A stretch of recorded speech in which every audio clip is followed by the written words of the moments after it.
భారత్ బచావోకు సంబంధించినటువంటి అంశంలో మాట్లాడుకుంటే, ఆ భారత్ జోడో యాత్ర పేరుతోని అతి కొద్ది కాలంలో రాహుల్ గాంధీ ఎంత ప్రజాదరణ పొందిండో, మీరు కూడా భారత్ బచావో అనే పేరు పెట్టి 2022 సెప్టెంబర్‌లో ప్రారంభమైనటువంటి మీ సంస్థ ద్వారా, ఇప్పుడు ఈ శాంతి చర్చలు అనే అంశంలో చాలా వరకు అంటే మొన్న రాహుల్ గాంధీ గారిని, ఖర్గే గారిని, ఇటు రేవంత్ రెడ్డి గారిని వీళ్ళందరినీ కలిసినటువంటి క్రమంలో ఆ భారత్ బచావో నాయకులు ముఖ్యంగా కనబడతా ఉన్నారు. ఇంత సీరియస్‌నెస్‌గా మీరు శాంతి చర్చల మీద పని చేయాలనే ఆలోచన ఎందుకొచ్చింది? ఈ దేశంలో రాజ్యాంగబద్ధ పరిపాలన జరగాలని, ప్రజాస్వామ్యబద్ధంగా పరిపాలన జరగాలని, ఈ దేశంలో భావ ప్రకటన స్వేచ్ఛ వర్ధిల్లాలని, మనుషులకు మనుషులుగా బ్రతికే హక్కును కల్పించడం కోసమే భారత్ బచావో పనిచేస్తుంది. అందుకనే మేము రాహుల్ గాంధీ గారినో లేకపోతే ఖర్గే గారినో కలవడానికి మాత్రమే చేయలేము మేము ప్రయత్నం. భారతీయ జనతా పార్టీకి చెందిన నాయకత్వానికి కూడా మేము అప్లికేషన్ మెమోరాండంలు పంపినాము, అపాయింట్మెంట్ కోసము పెట్టినాం. వాళ్ళు స్పందించడం లేదు.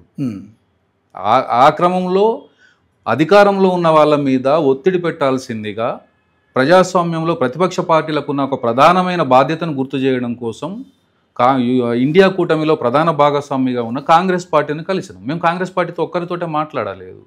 సిపిఐ పార్టీకి చెందిన రాజా గారిని కలిసినాం, సిపిఎం పార్టీకి చెందిన బేబీ గారిని కూడా కలిసినాం. మేము మొత్తంగానే ఈ రెండు మూడు సంవత్సరాలుగా దేశంలో ఆర్ఎస్ఎస్ సంఘు బ్రాహ్మణీయ మనువాదానికి వ్యతిరేకంగా ఈ దేశము భారతదేశము భ్రష్టు పట్టకుండా ఉండడం కోసము ఈ దేశంలో ప్రతిపక్ష పార్టీలు అందరితోటి మాట్లాడుతూ ఉన్నాము. ఒక మనిషి కానీ ఒక పార్టీ కానీ మేము దూరం చేసుకునే ఆలోచనతో ఎవరితో లేము. బీజేపీని నిలువరించగలిగిన ప్రతి శక్తిని ప్రతి వ్యక్తిని ఒక దగ్గరికి తీసుకురావడం అనేది భారతీయ జనతా పార్టీని లేదా మీ ఆర్ఎస్ఎస్ను ఈ దేశంలో నుంచి వాళ్ళు మాట్లాడుతున్నారు కదా. ఒక దశలో కాంగ్రెస్ ముక్త భారత్ అని మాట్లాడిన వాళ్ళు ఇలా మావోయిస్టు ముక్త భారత్ అని మాట్లాడుతూ ఉన్నారు. మొన్నటి వరకు ముస్లిం ముక్త భారత్ కింద మాట్లాడుతూ ఉన్నారు. రేపొద్దున అసలు దళితుల ముక్త భారత్ జరగవచ్చు, కమ్యూనిస్టుల ముక్త భారత్ జరగవచ్చు. ప్రగతిశీలవాదులు ప్రశ్నించే వాళ్ళందరినీ చంపడం ద్వారా వాళ్ళు ఈ దేశాన్ని ఒక మతతత్వ మూఢత్వంతో ఉన్మాదంతో కూడిన ఒక దేశంగా మార్చడానికి చేసే ప్రయత్నాలకు వ్యతిరేకంగానే భారత్ బచావో పనిచేస్తాం. భారత్ బచావో నాయకులు మాట్లాడిన ప్రతిసారి ఇప్పుడు మీరు అంటున్న మావోయిస్ట్ ముక్త భారత లేకపోతే ముస్లిం ముక్త భారత దళిత్ ముక్త భారత అని బీజేపీ ఇంటర్నల్గా ఏం పెట్టుకుందో కానీ మీరు మాత్రం మీ నాయకులు మాత్రం భారతీయ జనతా పార్టీ ముక్త భారత్ కోరుకుంటున్నట్టుగా మాట్లాడుతున్నారు. దాన్ని అర్థం చేసుకోవాలి.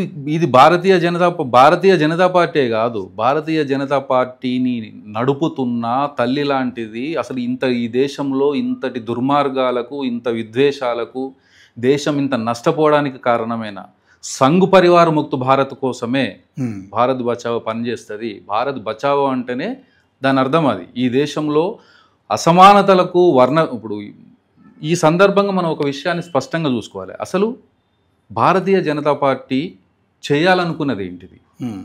వాళ్ళు వికసిత్ భారత్ పేరు మీద, వికసిత్ భారత్ 2047 పేరు మీద వాళ్ళు అంటే 2047 కల్లా స్వాతంత్రము వచ్చి 100 సంవత్సరాలు అవుతున్న సందర్భంగా ఈ దేశంలో హిందూ రాష్ట్ర నిర్మాణం చేయాలని అనుకుంటా ఉన్నారు.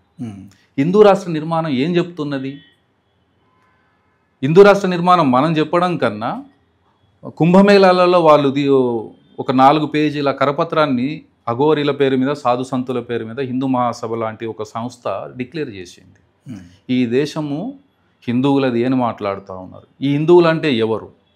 ఈ దేశంలో ప్రజలను విభజించి కులాల పేరు మీద మతాల పేరు మీదుగా విభజించి మనుషులను మనుషులుగా చూడకుండా అనేక రకాల చదివే హక్కు లేకుండా, ఉద్యోగాలు చేసే హక్కు లేకుండా, నచ్చిన తిండి తినే హక్కు లేకుండా చేసి, నచ్చిన బట్టలు కట్టుకునే హక్కు లేకుండా చేసి మనుషులను బానిసల కన్నా అధ్వానంగా చూస్తున్న ఒక మనువాద బ్రాహ్మణికల్ హిందుత్వ సొసైటీని సిస్టమ్ను వాళ్ళు ఎస్టాబ్లిష్ చేయదలుచుకున్నారు. మనుషులు అనే వాళ్ళు ఎవరు కూడా దాన్ని అంగీకరించే పరిస్థితి లేదు. డాక్టర్ బిఆర్ అంబేద్కర్ తన అనిలేషన్ ఆఫ్ కాస్ట్లో మాట్లాడిండు కదా. ఈ దేశంలో నువ్వు ప్రపంచంలోనైనా సరే నువ్వు ఎటు దిక్కు చూసినా నీకు ఆ మనువాద వర్ణ వ్యవస్థ అడ్డుగా నిలబడుతుంది. దానిని నిర్మూలించకుండా ఈ దేశంలో మనుషులకు ఆయన ఆ రాజ్యాంగంలో మాట్లాడినట్టు ఒక మనిషికి ఒక ఓటు, ఒక మనిషికి ఒక విలువ, ఒక మనిషికి ఒక విలువ. మనిషికి విలువ దొరకాలంటే మనువాదం మట్టి గరవాల్సిందే. కాబట్టి సంఘముక్త భారత్ అవ్వకుండా ఈ దేశానికి ముక్తి లేదు. ఓకే.